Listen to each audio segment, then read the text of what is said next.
Right in the gullet. Open your mouth. Oh God, really? Yeah, let's do it. All right. That's fine enough. It's gonna be so hot.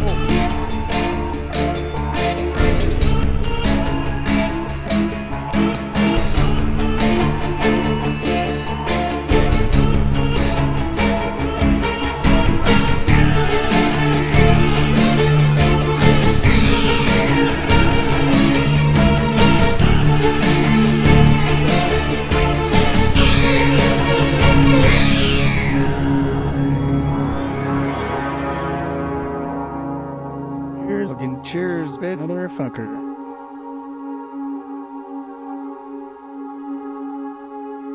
One of these days we're gonna remember to do something other than vodka, like drunks. Tastes like bad decisions. It tastes like tastes like rubbing alcohol, not just regular. Does. Well, hello everyone, or anyone who has ever passed out midway through taking off your ski pants. My name is Jamie, I'm Peter, and I've done that. and welcome to another grossly disturbing episode of Drunk and Demonic. Yeah, this one's gonna make you lose your head. Ooh, I'd be head over heels in that situation. With that being said, why don't you tell us what we're going to talk about there, dude? All right. The term serial killer wouldn't be coined until the 1970s, but Cleveland was plagued by one of the earliest cases of serial murder in the 1930s and potentially all the way into the 1950s. Amid the crime-ridden Great Depression, these murders stood out, though. Each victim was discovered with their head and their limbs removed. Ooh. Known as the Cleveland Torso Murderer or the Mad Butcher of Kingsbury Run, this chilling case would go on to haunt the city for years and remain unsolved to this day. Spooky. I love how you added like a butch kind of like 1920s voice. That would No. be scary. This is just my voice for this episode. What were you screaming so much about? Why is your voice all fucked up? The birds? I was watching the Eras tour at home. Of course you were. Yeah. And just got, really into it. I figured it was just the Super Bowl since you're such a giant Chiefs fan. I am a massive Chiefs fan. Oh, I guess. this is great banter. Yep. I love this for us. No, I'm just a little slightly sick. So my voice is not doing great. I don't know if the shot tasted better or worse with the cough drop, but it definitely tasted different with the cough drop. Yeah, I bet. Did you got the Rona, dude? I don't think so. Can't be around, dude. I would have told you if I did. Take shelter. Isn't that for like hurricanes? Both. Oh, you can COVID and hurricanes. The COVID cane. All right. Without further ado, why don't we go into some wonderful horror news? I thought that we would start something that we haven't done before. We normally talk about our sponsors, but oh yeah, we've only had one sponsor for this entire show that was unofficial, or like there was an official sponsor, something that we didn't just make up. So we just decided that we're not going to do that. We're going to do themed cocktails now. Ooh. Jamie, what is our themed cocktail for this evening? Oh, I don't know. You're the one that came up with it. Oh, all right. Well, I guess I'll just keep going. Yeah, so we have a bee's knees, correct? Bee's knees. Yeah. So what brings a bee's knees such into this story? So the bee's knees cocktail, I don't exactly know when it was developed or who made it. I'm pretty sure it probably happened in New York City because that's pretty much where like most cocktails that happen in the U.S. came about. And it happened sometime during the Prohibition era. So late 1920s, early 1930s, somewhere in that range. Actually, I don't remember when Prohibition ended. Do you? No, I thought it was like the late 20s, early 30s, like 32. I'm going to say that this cocktail was invented in 1927. I was going to say 30. By Ada Phillips. Let me grab my Peter at bullshit. The Speakeasy downstairs bar. But anyways, so this cocktail was developed to mask the taste of, at the time it was called bathtub gin, which is pretty much just another word for really, really shit quality gin that was being produced during Prohibition because no actual companies were ever producing gin in the U.S., so they just had to drink the cheapest shit that they could find, which was usually made in a fucking bathtub. What do you got? So it says origin was New York City. Nailed it. Yeah. And it is unclear when it came, but it became very popular in the 1920s. Love that. It is used to describe something that is excellent or very high in quality. Oh, yeah. It says flappers in the 1920s created phrases to compare things to non-existent animal parts. These phrases may have survived because of its rhyme. Ooh. Oh, yeah, the cat's pajamas. Something like that. And that totally rhymes. Yeah. Other bees knees is also the name of a cocktail that was popular in the United States. Bar Hill Gin started an annual event called Bees Knees Week to promote their product and came up with the bees knees. Ew. So, how are you gonna make this thing, dude? All right. Do you want to do correct measurements, or are we just gonna fucking make it? Look, I didn't even pour enough correct measurements. Okay, word. Well, we're just gonna do a bunch of gin. Okay. We're also gonna put some lemon in here. Jamie, do you want to get on the lemon train? I'd love to get on the lemon train. Yeah, load that fucking squeezer up. So we got gin, we've got lemon, we've got honey. It's all that there is in the bee's knees. So we also took a killer take when we decided to do Killer Mike's Hot Honey because it's because of a murderer. Yep. But hopefully it'll turn this thing a little red. Killer Mike's was a little too expensive, so I just got Signature Select. Knockoff Killer Mike's Hot Honey to add a little spice to it. Yep. And we love that. Like we said, a bee's knees is just gin, lemon, and honey. It's usually, I'd say, about 2 ounces of gin and then a ½ ounce of honey and a ½ ounce of lemon juice. But we did not do that equally. Also, I found out that there's definitely a cut on my finger from bartending. So I can feel the citrus burning my hand. It's surprising how much honey there is in an ounce. Keep it going. I think I got it. Perfect. I'm going to take this already iced up. And you know what I'll actually do too? Yeah, I'll just pour a little gin in there to make it go a little bit easier. Yeah, I definitely think freezing up the honey is going to make it travel better. It did. Watch, it all went through. So don't be a fucking asshole.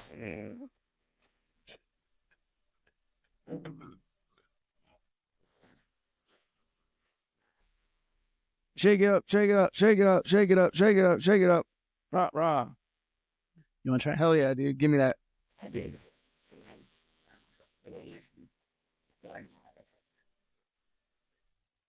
All right. We going to strain this thing or pour it over rocks? I think we pour it over rocks. I think rocks is good. Usually what you do is you'd strain it over new ice, but we don't have that. Ooh. Looks good. You garnish with a lemon, but we don't have any of those things. So we're just like a knockoff podcast, just hoping that you'll have us eventually. I would say that definitely if you're going to do this, use a honey simple instead of just direct honey. Either that or stir. Yeah, stir could also work well. So you see the spoon. Yeah, dude, get that in there. Glop that in. We are not professionals. Well, that's not even that much honey that's missing.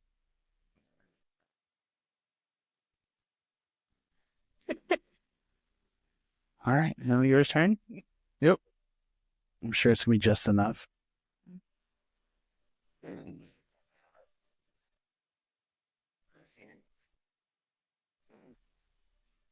Yeah, I think we run into trouble when you put ice to the honey. It just pretty much freezes the whole thing. It coagulates it? Yep. Yeah, you want to toss that over there? I think you made that up. Okay. Guess we don't need that. I'm not a scientist, so you're entirely possibly right. I'm also not a scientist. All right. Ooh, thank you. Yeah, I don't want you to forget all your tools, dude. What's that straw for? For drinking. Oh, okay. That's cool. Well, hey, should we get this? I didn't get to use my Grim Reaper strainer that I had. That thing is cool, dude. Ooh. Oh. Right. You're just making fun of me just No. because you can. Cheers. Cheers, dude.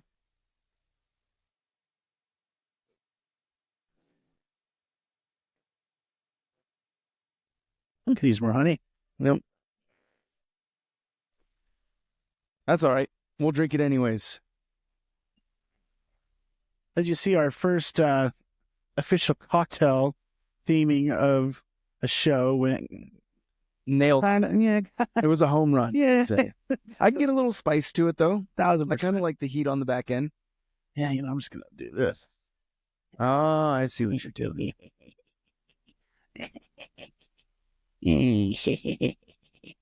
Some. I think I'm good. I'm just gonna drink it straight up. I like mine spicy. Hell yeah, dude. Okay. Sweet. So now, And sorry. Thanks for bearing with us on that, guys. We'll definitely get better at this. maybe. We might not get better at this, actually. All right, Jamie. Here I am. Hell on Earth. Take it away. So, I don't know if you heard, but there was a shooting on the border of Canada and Vermont last week. I have not heard about this. Yeah, so a woman shot a border patrol point blank.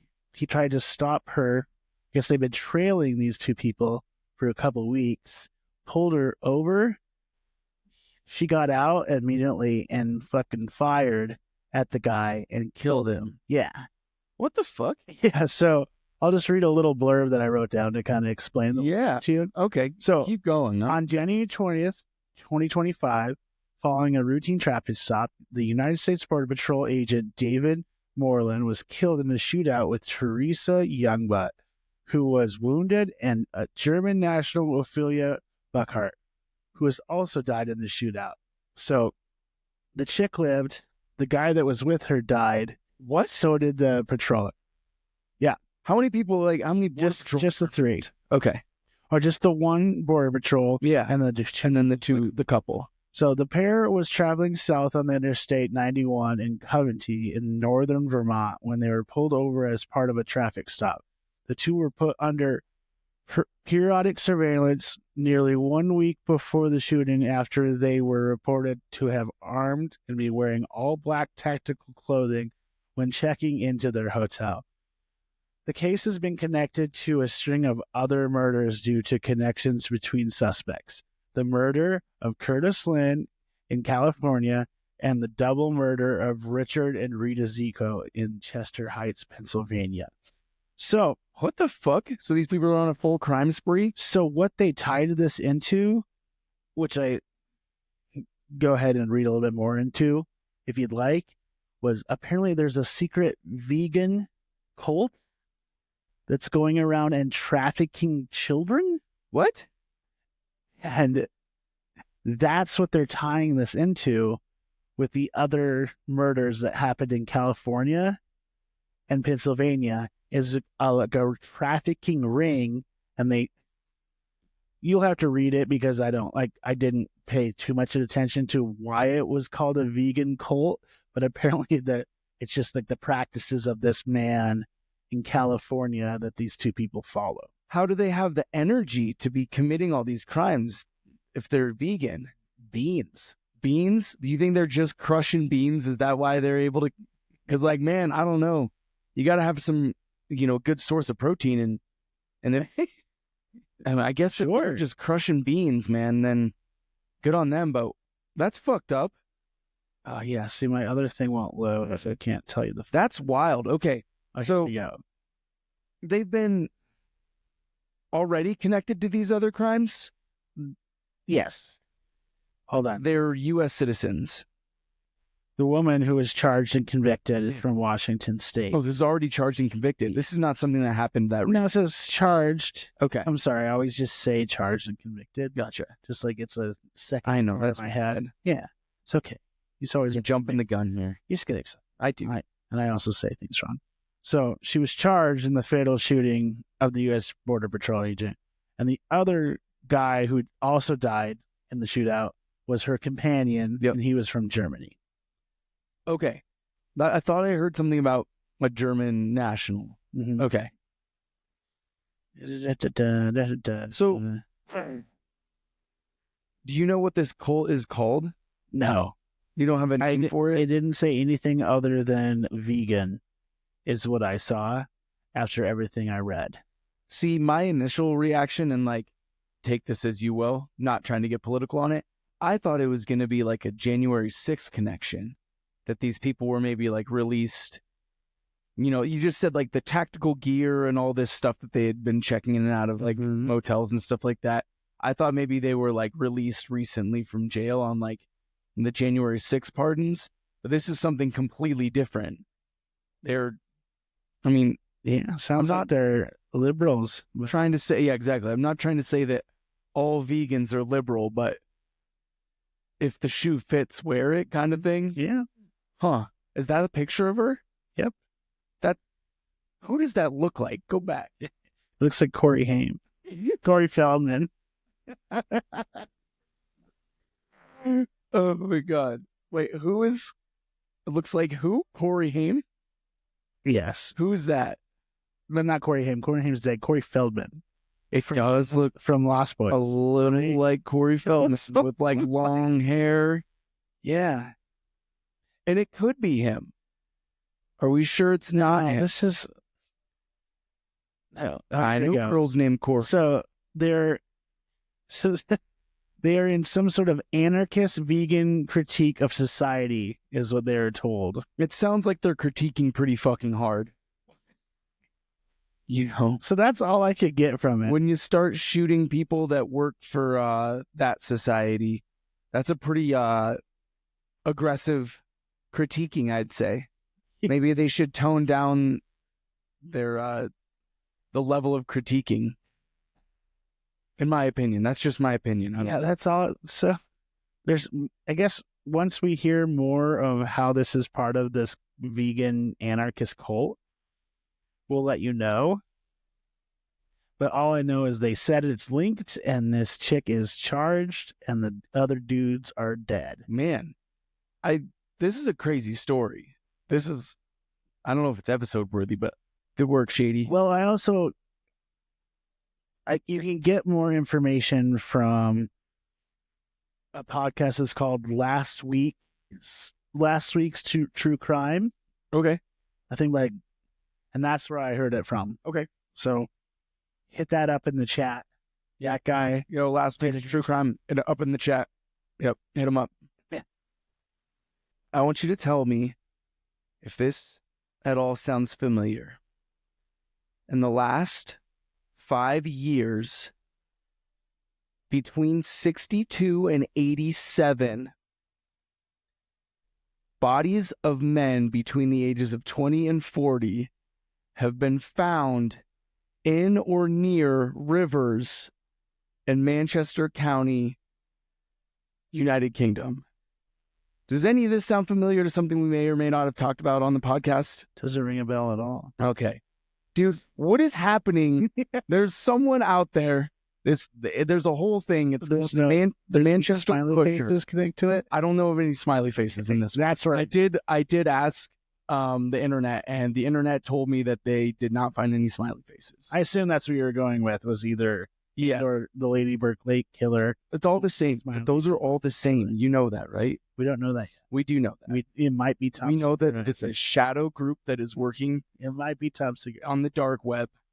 Anyway, I don't know. I was just hanging out, listening to podcasts the other day, and Stuff They Don't Want You to Know comes out with a podcast called The Manchester Pusher. Mm-hmm. And it's a legitimate theory that this doctor is proposing right now, where in this one county alone in the last 5 years, there have been documented between 60 and 80 cases of young men who have gone out drinking, specifically partying or drinking, and are either found in water, near water, as well as sometimes they're found months afterwards.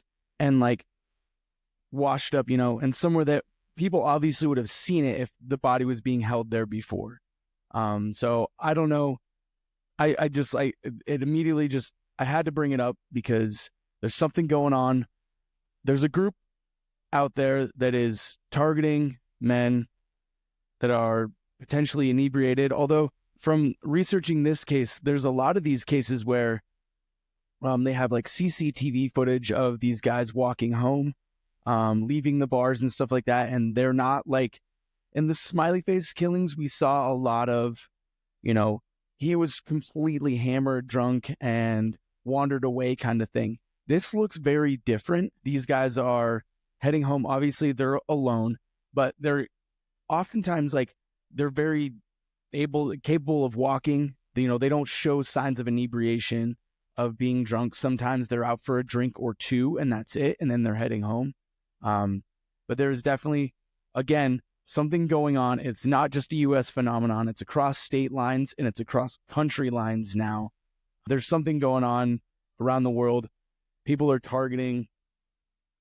You think it's a whole bunch of group on the dark web that's all the smiley face killing? I don't know what it is, but these things can't be a coincidence. Yeah, well, there's also that huge conspiracy theory about like athletic men in their 30s and 40s disappearing in national parks as well. Yeah.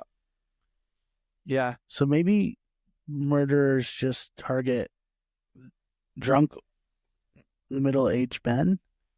Could be. Or I say late teenagers? What do you call a 40-year-old now? They're not old anymore. They're not old. No, there's no way. Definitely young and spry. They should have.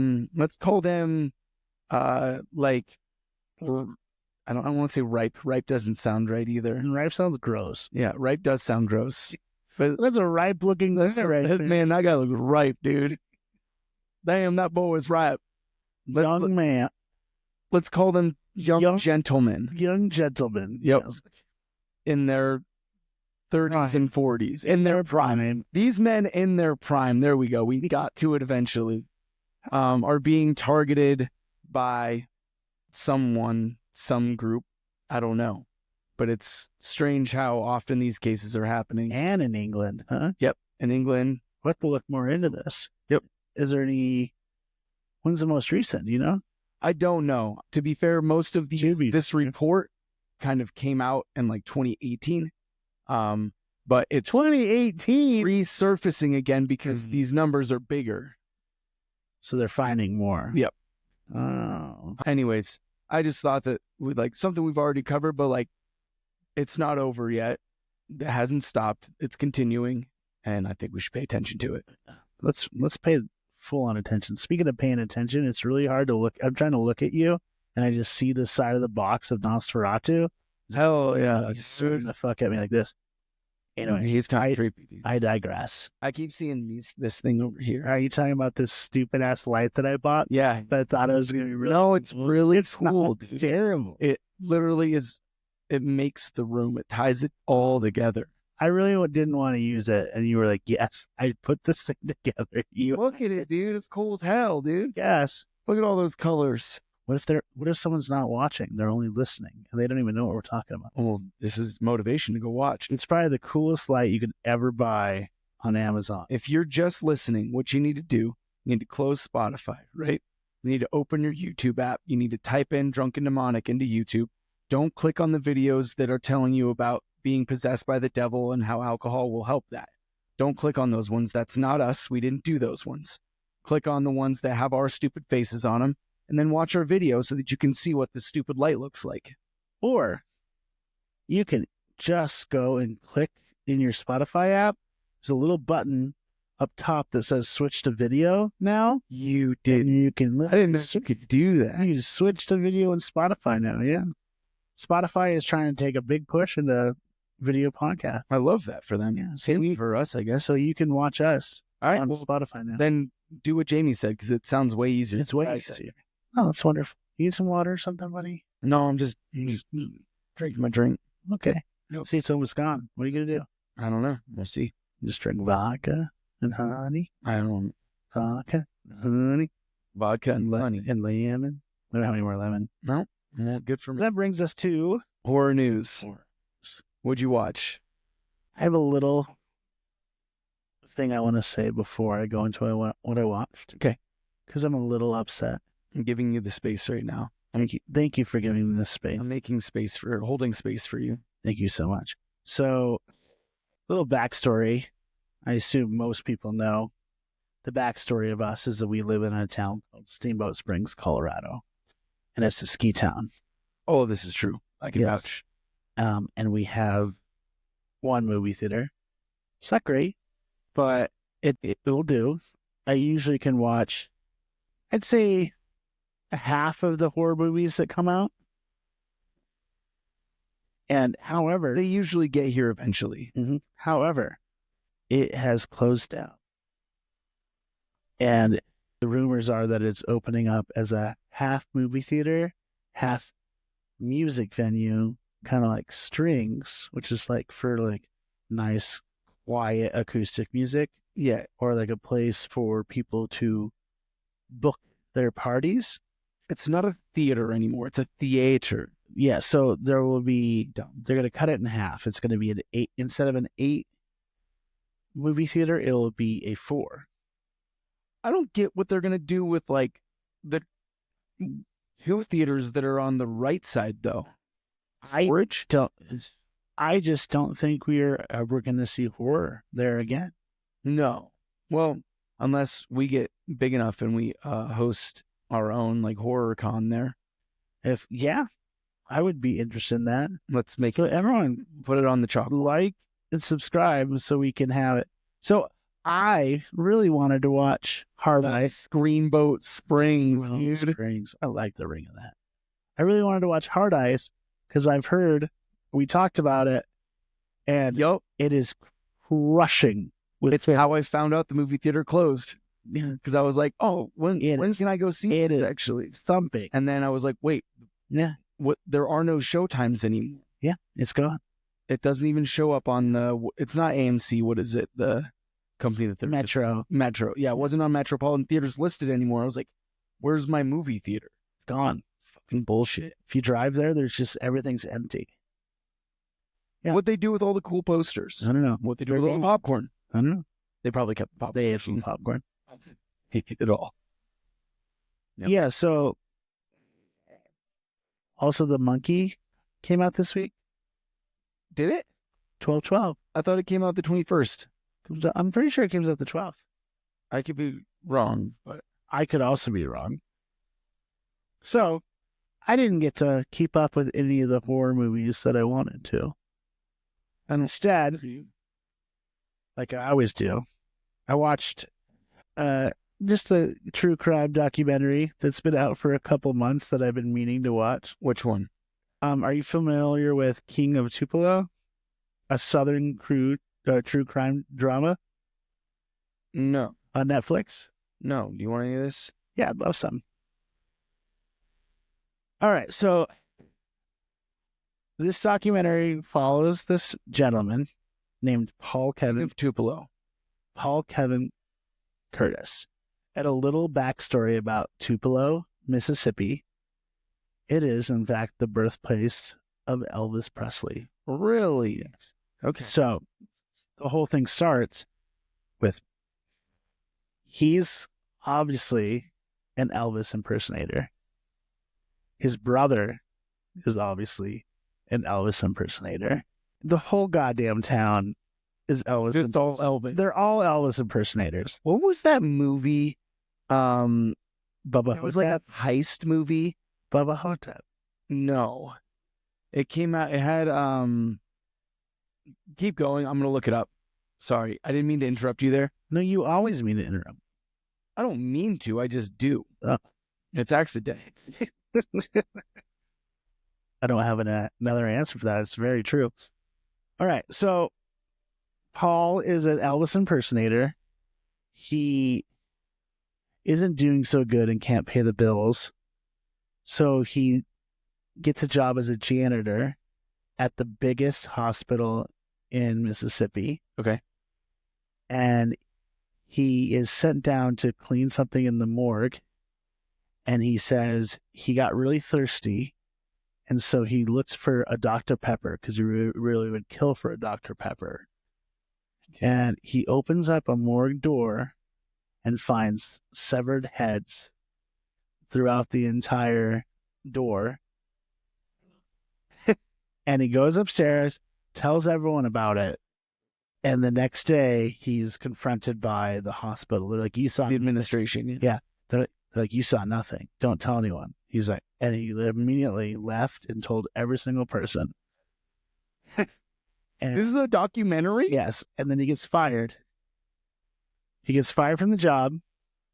And then he goes into this giant whirlwind where he becomes a conspiracy theorist about how these people, or how there's like a black market for Heads? in the morgues Okay. from like rich people or like the doctors. And he says the university, or not, the hospital in Mississippi they work Yeah, I'm sure it's tied to a university. yes, Yeah. is the biggest place to like pump these and sell to the black market. Loses his whole family leaves him, and everything like that. Okay. Is riddled in trouble through the law. Like he gets arrested a couple times. Why? Through just random things you have to watch. Because he does dumb shit. Yeah. He gets kicked out of his brother duo Elvis group. called Double Trouble with his brother, who is the most successful person in town. Really? Kicks him out. Yeah, that's not surprising. And then it cuts to years later where he is arrested and accused of sending ricin to the governor of Mississippi and Barack Obama. Okay, so ricin is like an incredibly poison, like it's an inhalant, right? Yes. It's an inhalant poison.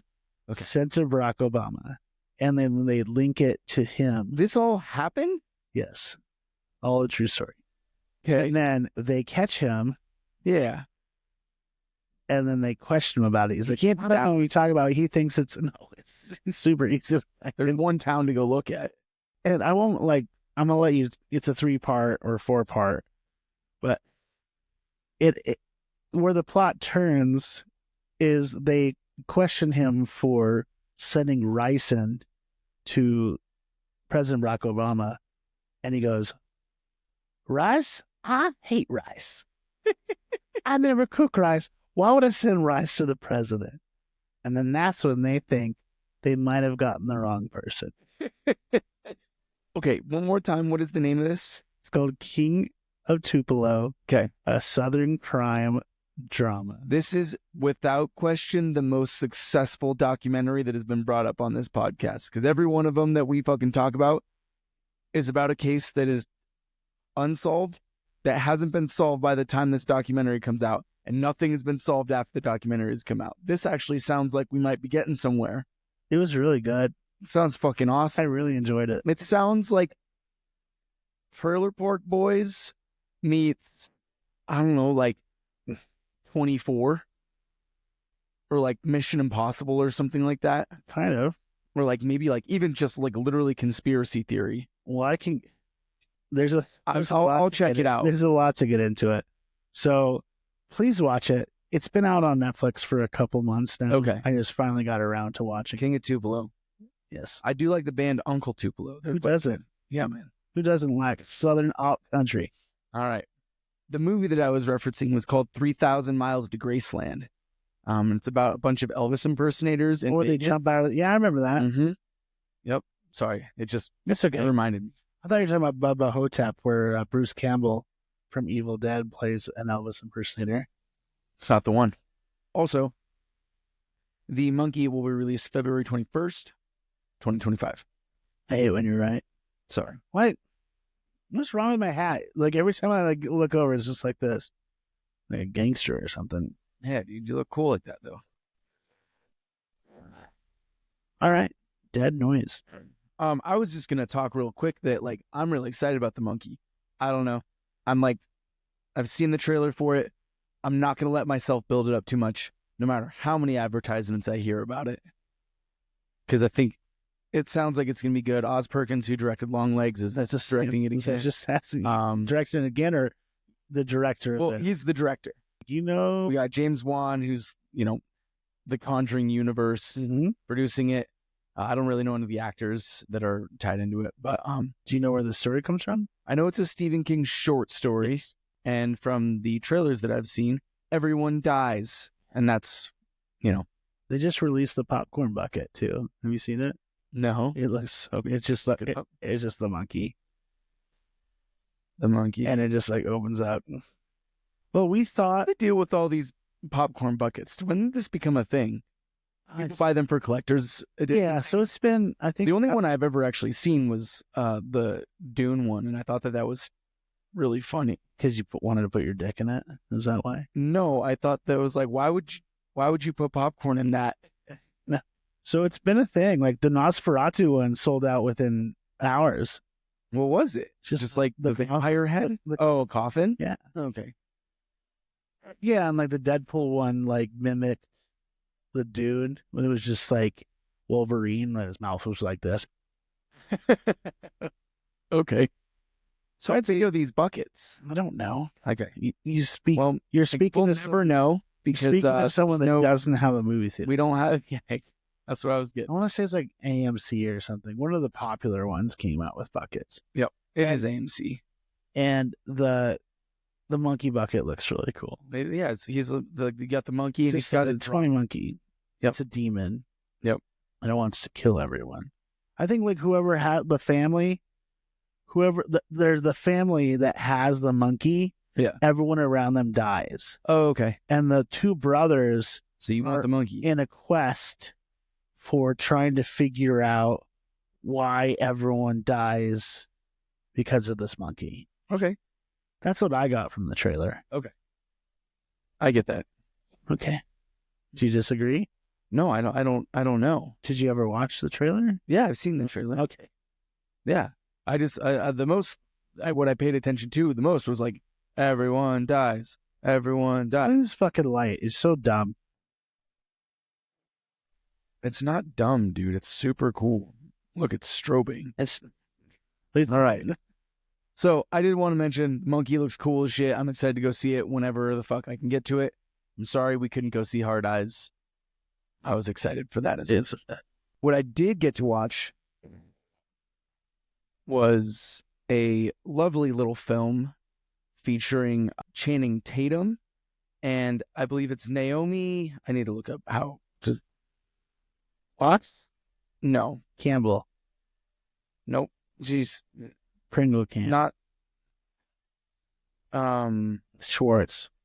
Naomi Aki, I believe is how you would pronounce That's it. way off. It's called Blink Twice. Have you seen it? Have you heard of it? I've heard of it. It's interesting. Is it out now? I remember. Yeah, it's on Amazon. I remember, like, hit it up. Of course, it's on Amazon. Yeah. Well, I don't know if it's on Amazon or if it's on Shudder. It's one of the two. The only streaming service you have, huh? No, I have all these other ones. It's just all the good shit's on fucking Shudder, dude. I remember it being pretty fucked up, like kind of like an Epstein Island. It is kind of very much an Epstein Island situation, where like Channing Tatum is like, oh, he got in trouble for all this shit, but it'd be like if Epstein got in trouble for all this shit. Actually, this actually happened. So Epstein got in trouble for all this shit earlier, and then he just like said that he wasn't going to do it anymore. So he went and bought his own private island so that no one could see him do it anymore, instead of just doing it out in the open at his house in Florida. That's Epstein, not this guy, because he's not a real person. Okay. But that's what happens in the movie. So he takes this girl and her friend, and they go to his cool little like island, and like you get weird, the village type vibes where like everyone's kind of a little bit strange, and like specifically like the service staff around the island is very weird. And everyone just keeps asking them if they're having a good time. I'm not going to get into any spoilers about it because, one, it's a little bit predictable. I'm going to give that to the movie. It wasn't my favorite movie I've seen this year yet, but it was okay. What was your favorite movie you saw this year? It's not even... Ooh. Well, I saw Nosferatu this year. You said you didn't like Nosferatu. Nosferatu was pretty good. I didn't like this movie that much, but I thought it was a good little thriller I'm trying to think of like what other. Now I'm on the Okay. spot. Anyways, Sorry to put you on the spot. Blink Twice was good. It has that weird, like, surrealist kind of vibe where, like, everything seems fucked up and you're not sure what's going on. And then there's a little twist at the end that kind of throws the whole thing into the air.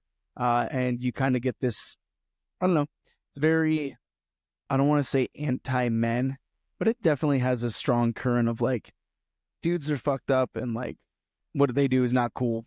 Seems Pretty to be, much like it's a commentary for sure on, like, sexual assault and stuff like that. seems to be a common theme in movies these days. Yep.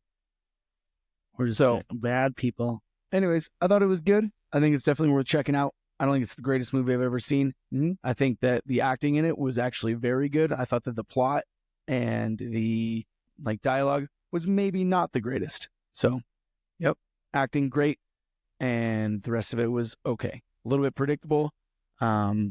Ending a little bit not satisfactory, and also maybe not so like teased out. It kind of comes at you like extremely fast and you don't really quite understand what happens. Oh, So, yeah.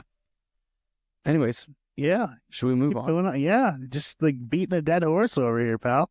I was trying to Tell you, you told me, like, you already told me. I already know. It's okay. You like Channing Tatum. You think he's handsome. he's a But handsome the guy. plot was terrible. What else do you got to say? It's cool. I don't have anything else to say. With all that being said, Love that. I think it is time to go into our main event. Main event. The year is 1934. The city of Cleveland, Ohio, which only a decade before served as a major hub of industry, has been rocked by the Great Depression. Thousands of previously employed workers have migrated to shanty towns such as Cleveland's Kingsbury Row. But in the years to follow, the loss of their homes would be the least of their worries, as some citizens of Kingsbury Run would soon lose their heads and limbs.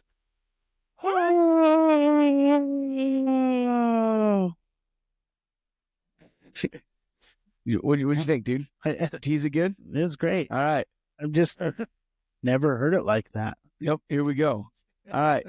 September 1934. There's this guy, James Cannon. Mhm. He's searching for driftwood out on the shores of Lake Erie. He's broke as shit because it's the Great Depression. No one has any fucking money. Mhm. So he can't afford to buy anything to build a house. So he's looking for driftwood. And he's like, oh, look, there's a good piece over there. And he runs over to it, finds out it's a fucking torso of a woman without any arms or legs or fucking head. Now, So just the torso? yeah, just the torso. Like you just said. Yeah, no legs. How did you think it looked like driftwood? I don't know, man. Here's the thing, though, is I've never seen a limbless, headless torso, so I would know if it does maybe look a little bit like Driftwood? driftwood. Like maybe you're out there, you're looking at like some driftwood, you're like, man, there's some nice titties on that driftwood. Yeah. Oh shit, it's real teeth. Kind of like playing stick or snake in the river. Is that stick or snake? No, they're always sneaky little snacks, dude. Is that stick or snake in the river? All right. Is Is that that a a game? torso? Is that a game people play? We used to play it. I don't fuck with that, dude. I don't fuck with snakes. We used to play it when we were tubing down the river. Then we just like go past tourists. We just be like, is that a stick or a snake? And we like freak people out. And they'd be like, don't tell me it's a snake. I'm like, yeah, I'm asking you. I'm asking you. You're closer. Is that a torso or a driftwood? Torso or driftwood? Is that a torso? Now you can ask. No. Now you can ask people while we're tubing. I think you said, I hate to ask. Hate to bother you, but is that a torso or driftwood? Some guy comes up and he's like, I can't even tell. All right, so he calls the police. The ensuing search, it recovered most of the rest of the body parts. Okay. They were not able to find her arms, however. Mm-hmm. They also noticed that the skin had been treated with some kind of chemical that gave it this weird reddish hue. Now, I'm not sure why, but this unidentified female body has never been officially tied to the Cleveland torso killer case. Now we're going to jump ahead. So why are you bringing it up then? It's just random? Because I don't, Because you think like I said, I don't know why. So I'm counting it unofficially. unofficial. Me, as I'm going to call myself, like we've mentioned before, cultural anthropologists that we are, Mm-hmm. right? We examine situations. We say, hey, why did they make those decisions? Yeah. I don't think they made the right decision at this time when they did not include this woman who, as you will come to see, bears striking resemblance to all the other fucking crimes that go on. All right. It's also possible at this time, and we'll get into it, actually. Okay. We'll talk about that at the end. Okay. So 1 year later, September 1935, these two boys, Jimmy and Johnny, are playing catch, right? Okay. Johnny's a fucking terrible throw, so he throws the ball over Jimmy's head. Jimmy runs after it, and it goes down this fucking hill. I understand that. Yep. As he's trying to find his fucking ball, he looks over to the left and sees a bush. And next to the bush, he runs smack dab into another headless, limbless, but this time, well, I guess the last time as well, dickless body. So Well, that was a lady. there's a torso. Yeah. But there was no dick on it. Okay. Touche. You're right. This is a man's body, though. Okay. Okay. I was okay. I want to Now- clarify that. All right. There we go. So he finds this man's body that has no head, no arms or legs, and unfortunately, no ding dong. Okay. Police respond to this call. Sorry, that's better. Is that better? That's pretty good. Thank you. And they find another male torso about 50 feet away from the first torso. Mm-hmm. The genitals are also removed from that body. Near the head of the second body, or near the second torso, they do find the first body's head, which is kind of strange. I'm not sure. Maybe it rolled downhill or something like that. You could. The second, Heads will roll. they be rolling downhill. God bless you. So the second victim had been found to have been killed several weeks to months before the first body that was found. And like of these two men. But the first body was, because of his head, able to be identified as Edward Andrassy, a local in the Kingsbury Run area. Both were found to have been killed by decapitation. So nothing happened before their heads were cut off. That's how they died. Both bodies also showed signs. Yeah. Yeah, it wasn't like, oh, he was dead. Like they shot him or they stabbed him a bunch and then they cut his head off afterwards. No, they were killed by having their head cut off. This isn't fucking Paris 1742. Jack the Ripper? Is that No. That's when Marie Antoinette and all the bourgeoisie are killed by the Yeah. it's not the proletariat, it's the I don't know. The regular people. This ain't Texas. Ain't no hoedown. I don't know that song. But it's Grammy? Country album of the year. Oh, that's what it was. Beyonce. So anyways, both bodies also showed that same similar chemical treatment that turned like the skin kind of red, and it gave it kind of this weird leathery sort of texture, just like the previous mentioned Lady of the Lake. Mm-hmm. Okay, we're going to cut to January 1936. Betty Sue Oster was walking her dog, whereas the dog became immediately interested in this like bundle of neatly wrapped packages. Betty, being a fucking nosy little bitch that she is, Wow. opens up. They're called women. Opens up the package. Well, it's not hers. She's walking by this old factory, Yeah. and she's like, "Oh, my dog's kind of barking at this thing." She goes over, barking at this bag that has a bunch of packages inside. She opens it up, sees even more. Look, sees all these packages, and inside she finds the torso of a woman without the head, Or a dick. legs, or arms. No wiener either, right? Huh? No wiener. No dick. Obviously. No, they didn't put the dick from the previous murders into the bags. Okay. Yep. Okay. I don't, from my research, was not able to ever find where the dicks went. After that long that you spent looking for the wieners, you still couldn't figure it out? Couldn't find it. Yep. We had to postpone this episode because you were like, hey, I'm still looking for the dicks. I still can't find these. Yep. But we're here now. You know, sometimes you just Got to give up. You ever just pull up the flap and see if it's down there? I knew we were going to get there. Yeah. All right. However, so we have this torso again, just like the Lady of the Lake, except for the head. Most of the body would be found in a vacant lot, just like thrown out in the middle of a lot. 10 days later, they did find her arms and her hands, and the identity was established through fingerprints as Florence Flo Polillo. Again, decapitation was the cause of death. Okay. Coroner found that the arms and legs had been removed a while after her death, though. So the head's cut off. She just kind of hangs out for a bit. Then he decides he doesn't know what to do with these arms and legs, cuts them off, then dumps the body. And then he's like, oh man, now I just have these arms and legs I don't know what to do with.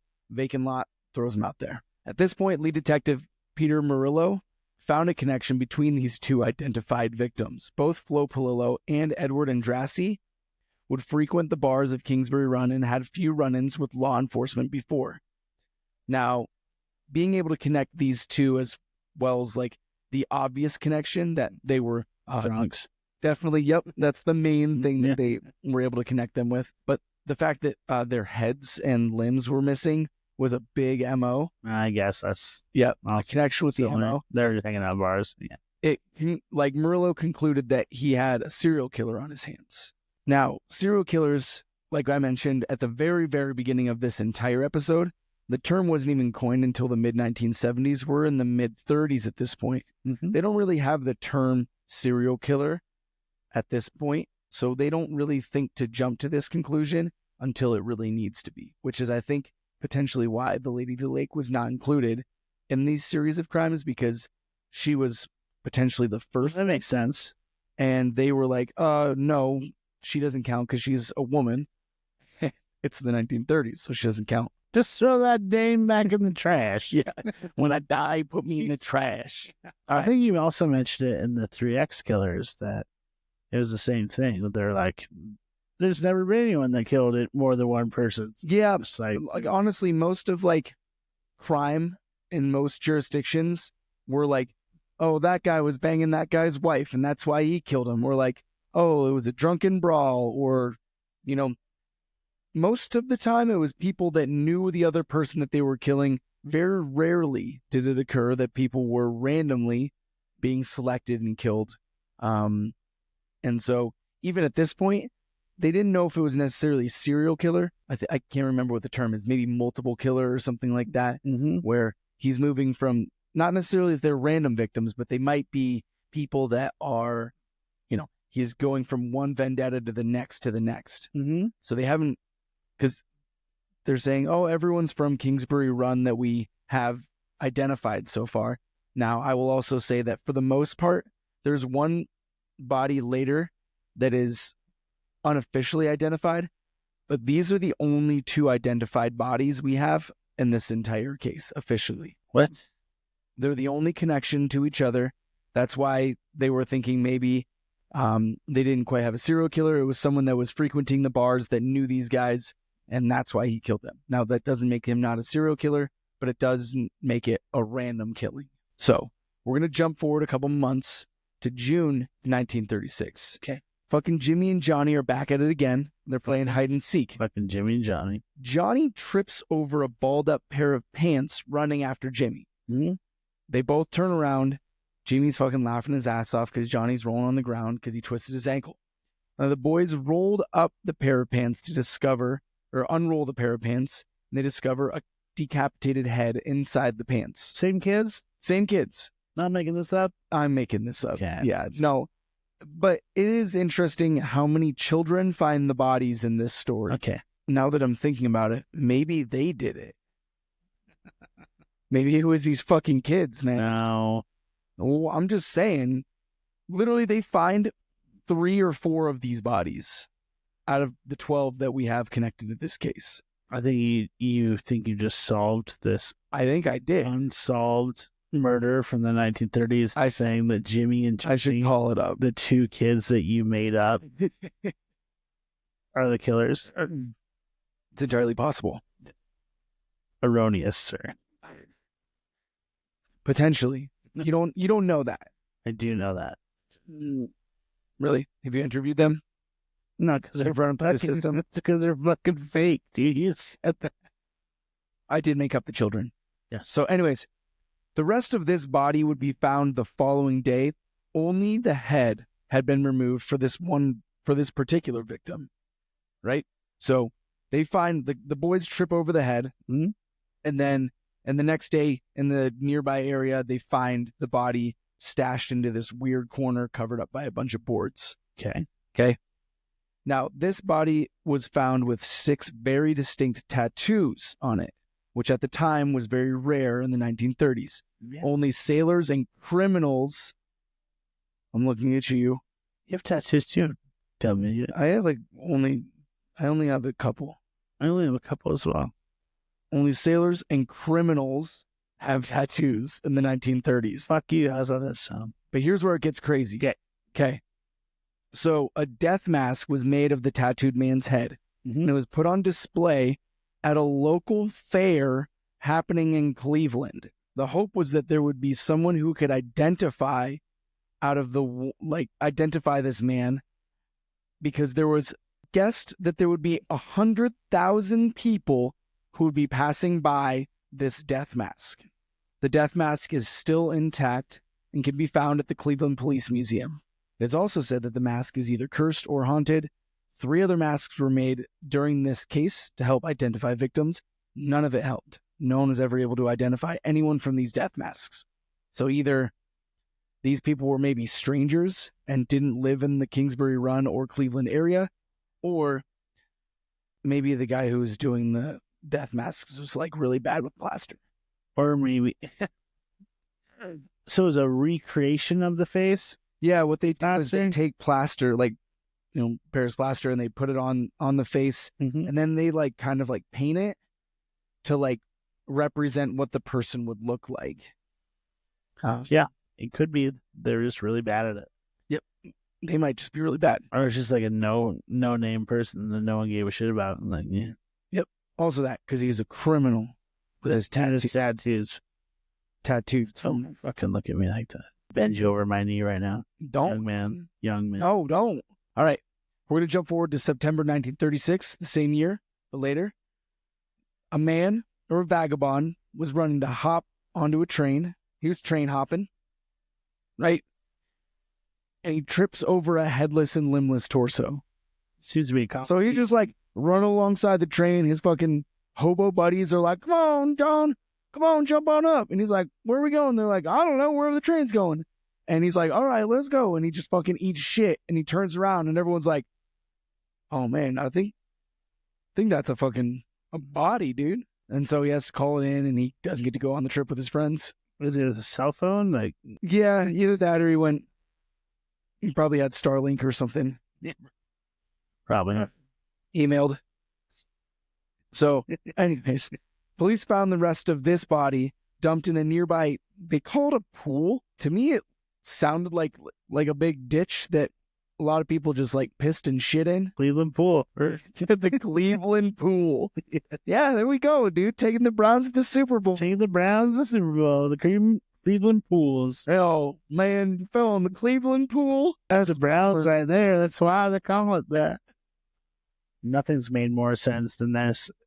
Anyways, that's where the rest of the body was found. It was a couple 100 feet from where the torso was found. This death was determined to have been caused again by decapitation, but was noted to have occurred in one single blow.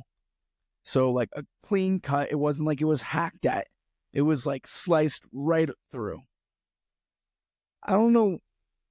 I don't know. I don't know how much it takes to cut someone's head off, but I imagine it takes a bit of force. Or do you?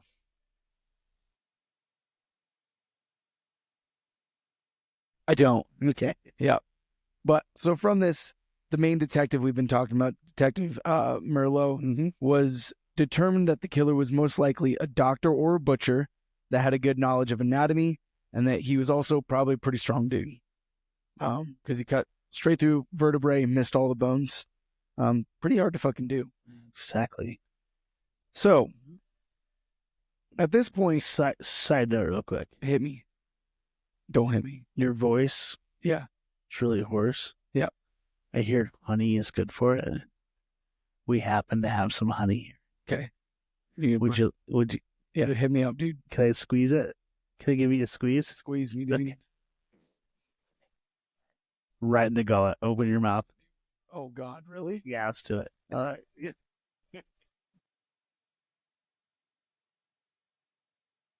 I know. It's gonna be so hot.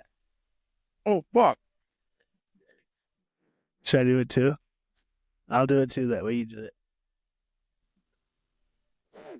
It has incredible staying power because of the honey.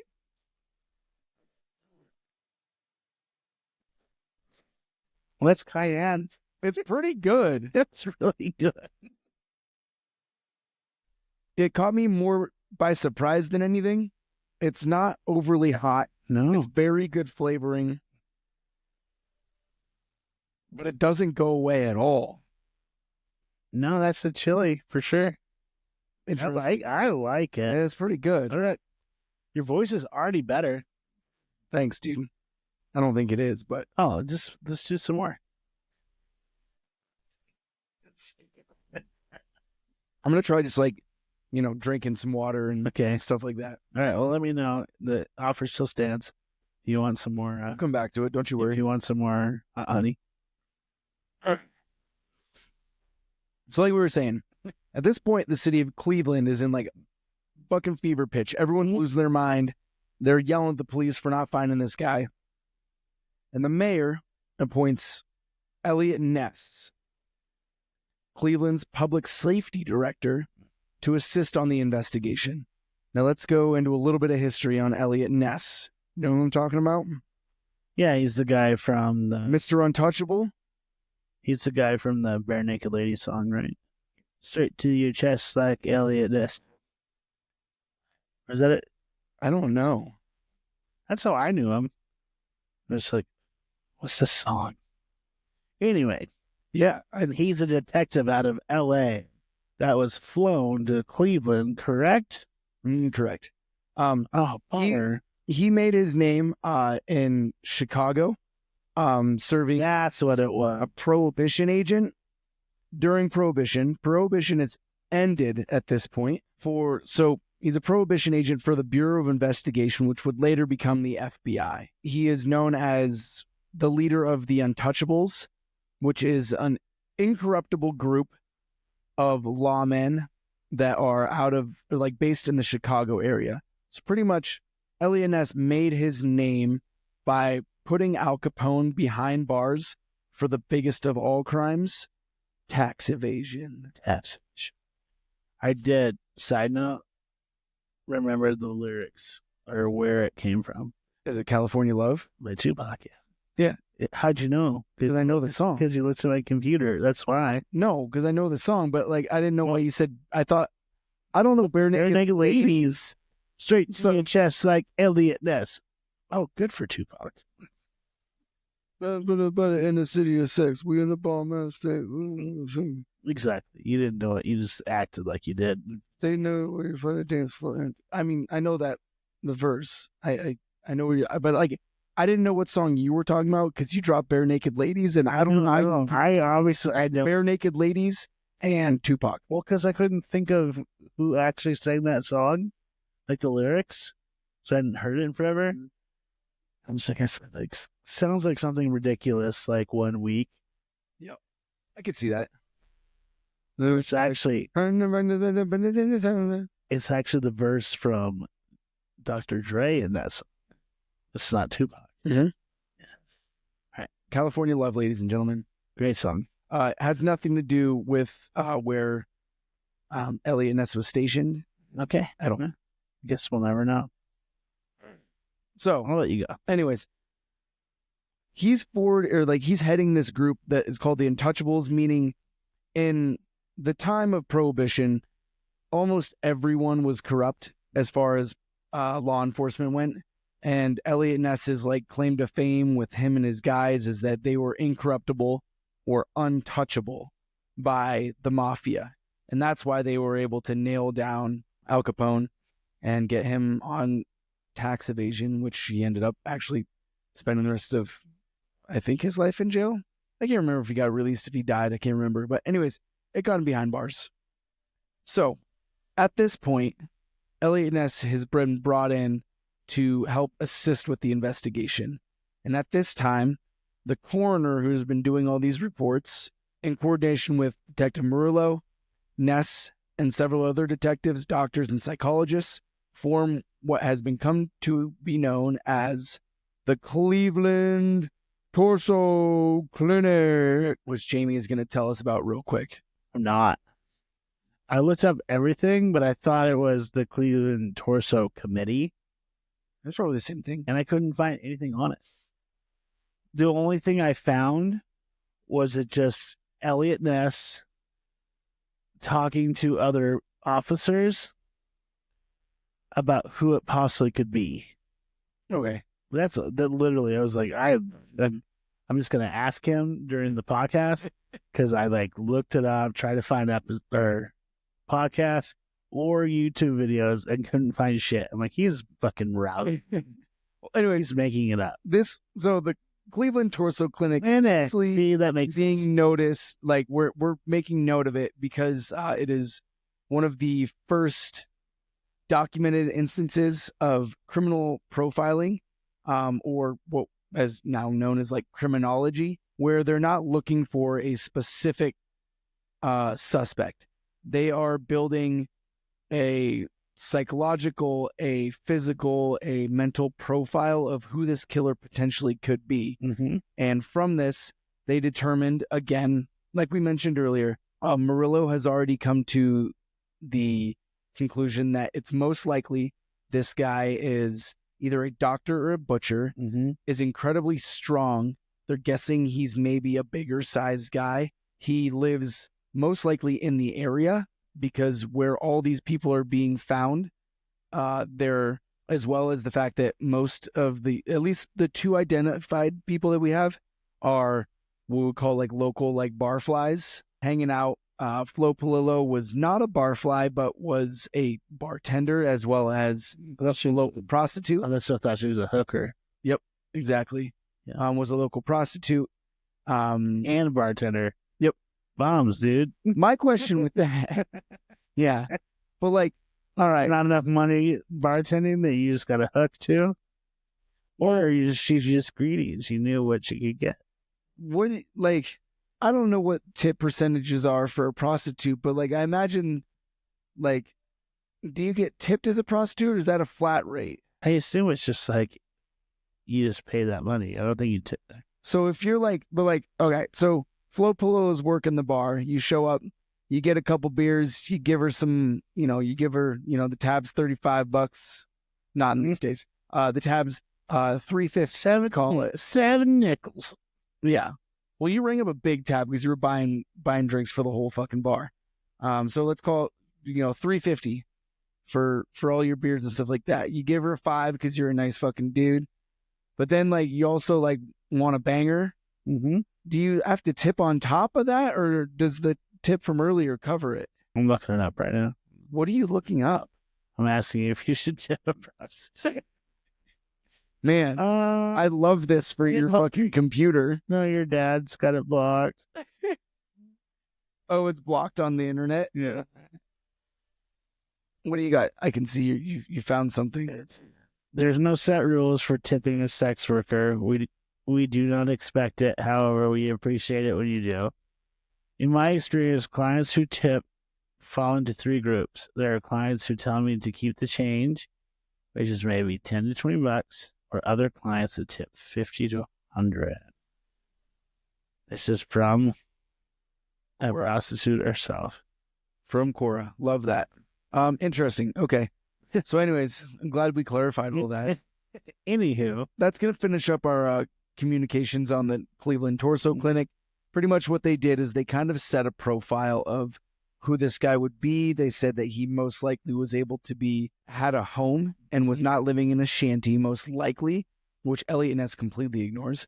But that's not the point, because he's dismembering bodies. And like, if you're living in a fucking tent, someone's going to fucking hear you cutting off someone's head and limbs. Most likely. I'd hope so. I mean, You never know. Maybe the neighbors got really good earplugs or something. Not in the 1930s. Maybe. You never know. They just put a couple socks in there. Yeah. Old sock ears over here. All right, we're going to keep Can't it hear the butchering. Can't hear no butchers with these socks on my ears. A woman's torso would wash up on the shore February 1937. The rest of her body would be found 3 months later, but the cause of death was not decapitation. The head was removed afterwards. Interesting change in MO. Changed his mind. Yeah, he was like, I don't need to cut this one's head off. And then he's like, you know what? Yeah, I do. We don't know if it was a dude. It could have been a girl. The killer? Mm-hmm. That's fair. Okay. It was a woman's torso that was fat. So we do know that. Yes. Okay. We're going to jump from February to June 1937. Little Jimmy is at it again. He was chasing frogs down by the river when he stumbles upon a burlap sack. He looks inside the sack to find the skull and bones of what will become to find out a young black female. So far, all of the victims have been white and most have been male. Through dental records, this body is also identified potentially as Rose Wallace. Mm-hmm. Okay. This one's a little bit different. So we're starting to see, I didn't categorize all these. This is what is listed under the Cleveland Torso Killers or the Mad Butcher of Kingsbury Row victims, right? I'm seeing distinct discrepancies in MO in the last two that we just talked about here, where we have the head not being cut off until afterwards. Mm-hmm. And then also this one is just like a bunch of bones and a head in sacks down by the river. Bummer. Kind of strange. The body had completely been decomposed by this time. So anyways, we're going to move ahead to April 1938 when, again, that same guy that was out looking for driftwood, yep, he's walking along the shores again. He's like, oh, look, a fish washed up on shore. I don't even have to go catch it. Runs over, torso. It's actually not torso. It's the bottom half of a woman's leg. Leg. Yep. Search legs would find a bunch of burlap sacks near that area, filled with the rest of the woman's body. No head. Mm-hmm. Bummer. Bombs. All right. It's not the MO. It's a different killer. We're going to jump to August 1938 now. I'm listening. We were in April. We're now in August. So Elliott Ness is settling for his lunch. Cracks open his Superman lunchbox. Bullshit lie. When did Superman happen? I guess maybe. Probably around there. Mickey Mouse? You want Mickey Mouse instead? Sure. All right. It's Mickey Mouse lunchbox, and he's fucking love you, Walt Disney. What a guy. I bet they're going to keep your head and freeze it forever. He's still frozen. Yep. Is it just his head, though? Right? His whole body. Is it his whole body? I thought it was his head. No, it's his whole body. Look it up. That way he can come back. No, I think they're like thinking that they're going to keep his head alive so that he can come back when they can like transplant heads. I think you're thinking of Futurama. I may be, but I didn't watch that show. You didn't watch Futurama? You're missing out. I'm sorry. It's okay. It's not hurting my feelings. Well, it sounds like it might be. I'm pretty sure that Walt Disney's head, just his head, maybe his neck. Because he got his whole body. Are you sure? Oh, no. Google says no, he's not frozen. Google's lying, dude. It's a well-discredited rumor. No. The family has denied the rumor. Yeah, I would deny it too if my fucking family froze my fucking head. Yep. I'm just going to write for real.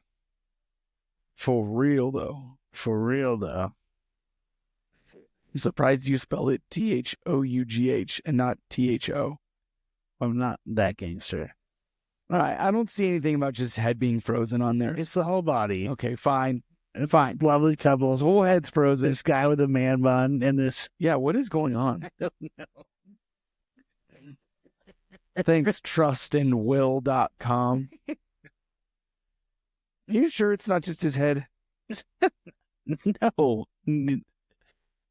It says his whole body's frozen. Walt Disney's head frozen. This chronic preservation is a method of preserving a body by freezing it in liquid nitrogen vapor chamber. Oh. Why would you just do your fucking head? So they can just sew it onto a body when he's ready, dude. Or just do your whole body. You don't want your old man body on, dude. No, dude. You want like a freaking... If that's the case, like, just in case you want to keep your whole body, man. want to keep your whole body, and then if they're like, just as we can have a better body, they'll just fucking cut your head off and then put it on a new body. Instead of like, maybe instead of cutting your head off, yeah, and like, hey, do you have another body? Like, oh, we're not there yet. I did see multiple reports here where it said that he was cremated when he died. So bullshit, lies, fake news. We'll see. We'll see. Where were we? Elliott Ness is cracking open his fucking lunchbox with Mickey Mouse on it. He's like, I fucking love Mickey Mouse, dude. Who doesn't? All of a sudden, he sees this gathering happening across the courtyard from where his office is. So what the fuck is going on over there? Sees the cop car drive up. Woo, woo. All these cops get out, and he's like, what the fuck? Turns on his scanner, and he's like, no, we need everyone down here.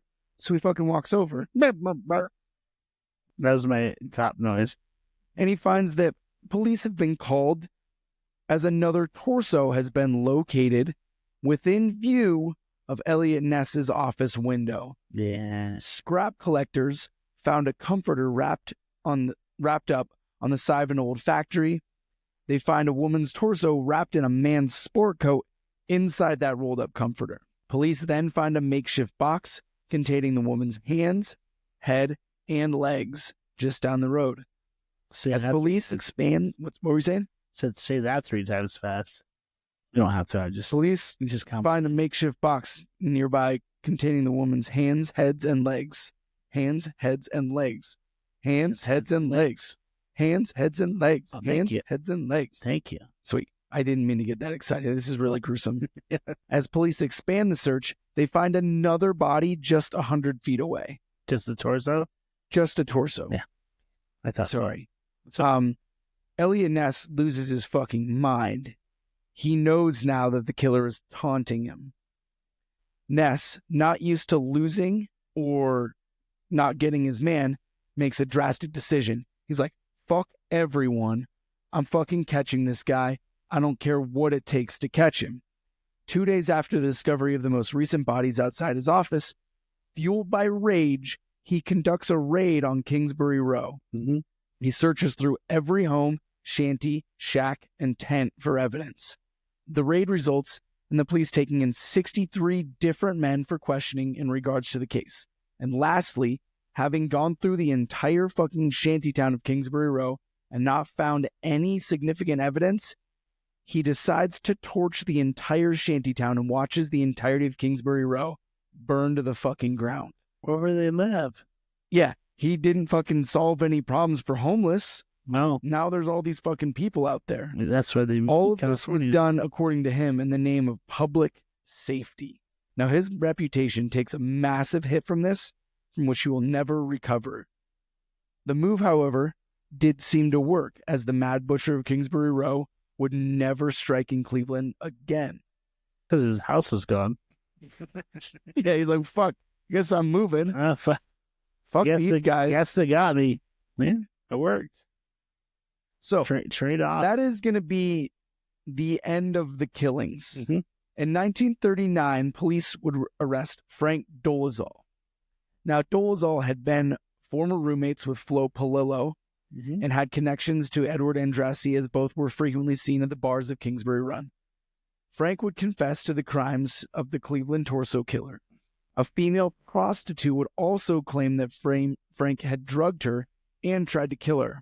However, Frank would never be tried for his crime, as he was found to have hung himself in his cell just days before the trial was to begin. Interesting. There is some conflicting evidence surrounding this arrest, confession, and the suicide of Frank Dolezal, however. His connection to Flo was obvious, but connecting him to Andrassy was a bit of a stretch, as everyone in Kingsbury Row, for the most part, knew everyone else in Kingsbury Row, They all just got hammered together. It's not their fucking fault. They know each other. Okay? Yep. The prostitute also recanted her statement to police and said that she was manipulated into giving it by another officer who had caught her and was going to charge her with prostitution. Dolezal was held for several days and was beaten severely during the so-called confession. Bruises all up and down his body. His face was all fucked up. The confession would ramble nonsensically, then would become laser-focused when getting to a certain detail and then go back to complete randomness again, as if the police were attempting to coach him. The last bit was that Dolezal was found with several broken ribs and bones, as well as significant bruising all over his body at the time of his death. At the time of his death, he was hung so close to the ground that he could have relieved the pressure from the noose if he had just gotten on his tiptoes. Right? The jail cell was only like 5'7", and he was like 5'9", or like 5'7", or something like that. So he could have just stood up. He didn't. Is it dummy? He might just be stupid. Well, he also might have been murdered. You say, oh, by police. No, obviously he was a dumb idiot. Because think of it now, we're in 1939. Yeah. It's been 3 years since the last killing, but no one's been charged or even really arrested for this crime. So this could be that they're just looking for a guy to end this fucking case. They know that the killer's gone. They're looking to put it on someone. Cops would never do that. It's a good thing they've changed. Although I feel like these days, I feel like it's a little bit difficult for someone to just like beat the shit out of someone to give a confession. Because most of the time that's just going to come out in court and then the whole case gets thrown out now. Mm-hmm. So I guess there's that. There's also no serial killers, so. Because they say that they figured it out faster now. Yeah, because of technology. They anticipate everyone's moves. It's because they're watching us at all times. Either that or they just don't report serial killers like Austin. And isn't it still like even to this day, the FBI estimates that there's like 50 active serial killers in the United States? Right now? Yeah. At any given time. No way. Really? Yeah, I would think so. You would think so? Not. How many serial killers are active in the United States? Active. Did you not have Mavis Beacon typing when you were a kid? No. I was really bad at typing. No, I skipped a lot of school. Rebel. Yeah. There's fewer than 50. Fewer than 50? What are they saying? They're saying fewer than 50? Mm-hmm. That's a lot. Either way. You want to keep looking into this? Nope. Should we keep going? Keep going. All right. So we talked about Dolezal. He was really the only suspect that police had pressed charges for the Torso murders. Mm-hmm. But Elliott Ness, working on his own, seemed to have found his own suspect. Now, Ness died early at the age of 54, and his son archived all of his father's work, paperwork, files, and boxes in his attic. However, when Ness's son died, his widow was like, I don't fucking want these boxes anymore. Gave him to a library who gave him to the Cleveland Police Museum. Now, when the police museum opened up these boxes, they found postcards that had been dated back to 1938 that continued up until Ness died. These postcards haunted Ness and made fun of his inability to catch the killer. They also had discussed inside information on the case, as well as made crude jokes about dismemberment as a way to gloat. Most of these were signed Dr. X. Okay? Are you all going heads and heels for the fact that you can't find these heads and heels? Love Dr. X. How you going head over heels for me when you ain't got neither?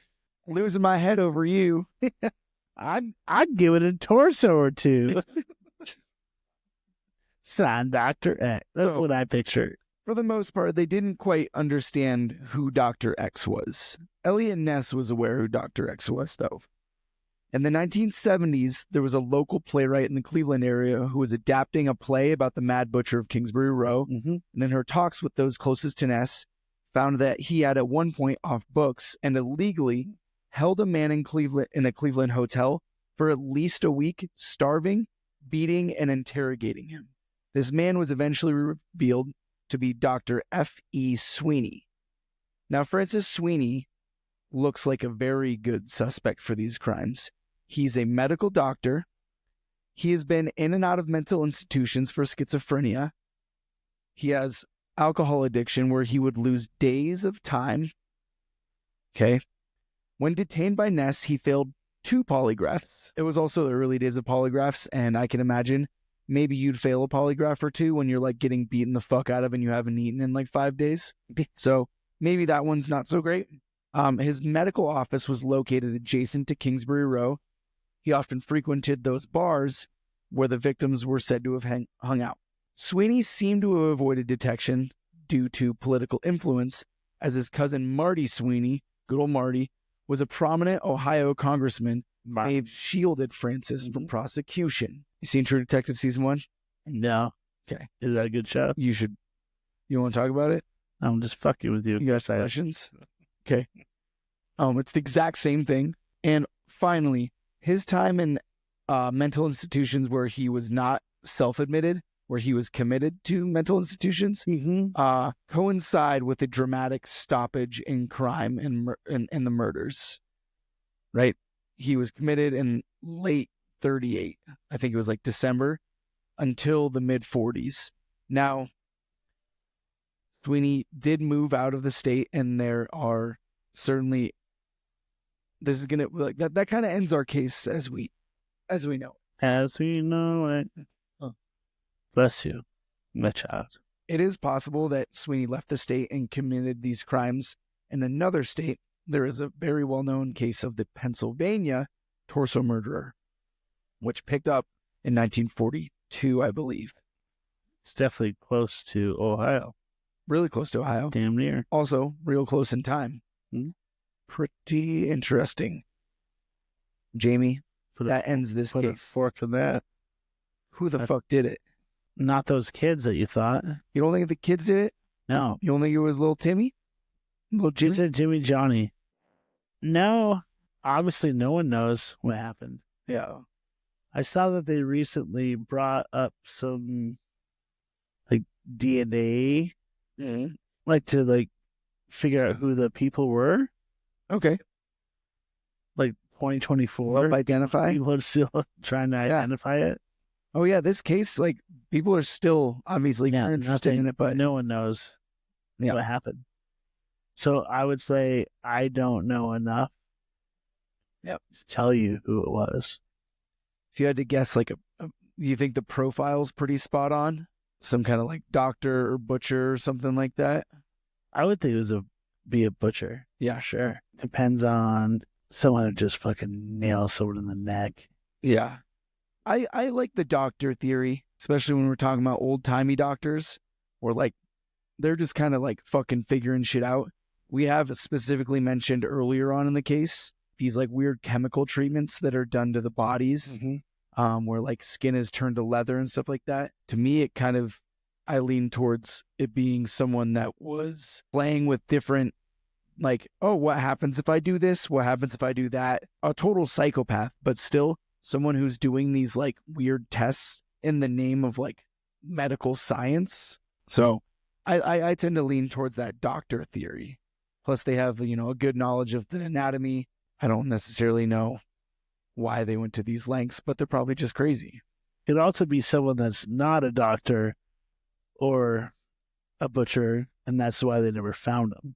It's someone that literally was just like, hey, what happens if I fucking hack someone off of the... I bet I can cut that dude's head off. Who wants to pay me $10? I'll do it. Or, hey, I found a bunch of this poison. I'm going to pour it on someone. Yeah. All right. That kind of leads me like this, like kind of like a follow-up question. Do we think that all of these that we talked about are done by either one man, or is it multiple guys, or are these crimes done by different people entirely? I would think it'd be one. There was specifically, I remember, like, I think it was maybe 7 and 8. We had the one where the head was cut off after the person was dead. Maybe just someone that like fucking accidentally or like whatever killed someone and was like, oh, I don't want to get blamed for this. Just fucking cut the head off and make it part of this crazy spree that's going on. Well, I've always wanted to kill Mark. That's perfect Fuck time. Mark. Like, I could fucking, if I kill him right now and I cut his head off, they're going to think it's that other guy. Yeah. Yeah. Or like you don't even like plan it, because like they were saying that the head was cut off like significantly afterwards. Yeah. So like you kill someone and then all of a sudden you're like, oh fuck, they're gonna tie this to me. They definitely know it's gonna be me. What if I cut the head off? Then it gets lumped in with this case that they're trying to solve, and they'll never tie me to this whole case. No, I'm going to say it's all together Okay. for the sake of keeping it an interesting story. Okay. Why do you think the killer cut up the bodies? And just left the torso Yeah, or like, that they're kind of dispersed. in the heads. I assume for DNA reasons. Half the heads were found. I think like in the 1930s, if you dismembered a body like that, it'd be really hard for them to like figure out who it is. Yeah. And when they figured out who it is, it would take them that much longer to figure out why. And then after that, it would take them that much longer to figure out who did it. Right. So I get that for sure. Do you think it could potentially be as simple as it's easier to move? Yeah, absolutely. Like, hauling around a whole ass dead person, fucking a little bit more difficult than like, now I got the torso thing, probably weighs like 60 pounds, 70 pounds. You can handle that. And then the rest of it, arms and legs, fucking ditch those wherever you want. So you think that's just why they left the torso? I don't know. It's just an idea of like why they maybe cut the bodies up, is because it was just easier to dispose of. No one knows. There's no good answer. We already talked about this one a little bit, but why do you think the lady at the lake wasn't deemed one of his victims? Because it was a woman. There's other women. Like, why didn't they like lump her in afterwards? Do you think like they had already decided by that point that she wasn't, or they didn't initially include her, so they didn't go back to include her? That makes sense. Okay. More paperwork. I'm going to answer it the same way I did the last one. I don't know. Yeah. I assume because literally it would be too hard to go back than forward. Yeah. I mentioned it just a little bit at the end. There may be possibilities that this killer has more crimes attributed to them, or crimes that aren't attributed to them. Have you seen any of those? Either the Pennsylvania torso killer. There was a couple that were outside of Cleveland, particularly like a bunch of like dismembered bodies were found in like a train car. No, I haven't seen any of this. They are also potentially theorizing that this also could have been the same person that committed the Black Dahlia murder. Yeah, I remember hearing that. Okay. I was just wondering if you had heard any of those other ones, and do we think that's, I mean, I guess anything's possible. Yeah, but why would... Yeah, I guess by train, anything's possible. I think it's entirely possible that the Pennsylvania torso murders may be the same person. I find it highly unlikely that the Black Dahlia murder was committed by someone that did these same crimes, because there was like a significant like artistry to that crime where like this isn't necessarily like nothing's posed. They're just kind of like dumped bodies. This is also just the one killing that we know in LA, that we know of. And then the last kind of question I have is like, this killer is very different from almost any serial killer that I can think of, and the fact of how diverse his victims were. Mm-hmm. Do we have anything like, typically serial killers stick with specifically one gender usually, and also usually stick with one race? What does it mean that we have someone who is killing men, women of different color? Maybe just this person is that psychotic that they're just like take whoever they can get, or they just like plan to like see someone and then kill them. Yeah. Like a Jason style. They're like, I don't give a fuck who's in front of me. I'm just going to murder them. Yeah. It's their turn. Yeah. Yeah. I like the first one particularly, although like in the case of like a doctor, if like, they're like, oh, yep, I've got my 5 o'clock appointment, no appointments after that until tomorrow morning. Well, again, whoever walks in the door is getting fucking murdered. Could be something like that. But I like the first one where it's like, I don't care who it is. I'm fucking taking whoever. Was it Dr. Giggles in the 80s? horror movie. Who Dr. Giggles is. I should look it up. Okay. Well, with that being said, Without further ado, oh, that's what it is. Without further ado, it's been a wonderful time. Yeah. Great story. Thanks, dude. yeah, dude, fucking good work. Yeah. What do we say right now? We say, I say we please, if you like this, please hit the subscribe button. Yeah, dude. There's subscribe button. Thumbs up buttons, subscribe buttons, Subscribe. download buttons, heart buttons. Mm-hmm. Well, tell all your friends to watch our videos. Yeah, because we're super dumb and we want all the world to know how dumb we are. Exactly. With that being said, please drink down those demons. Thanks for joining us. We'll see you guys next time.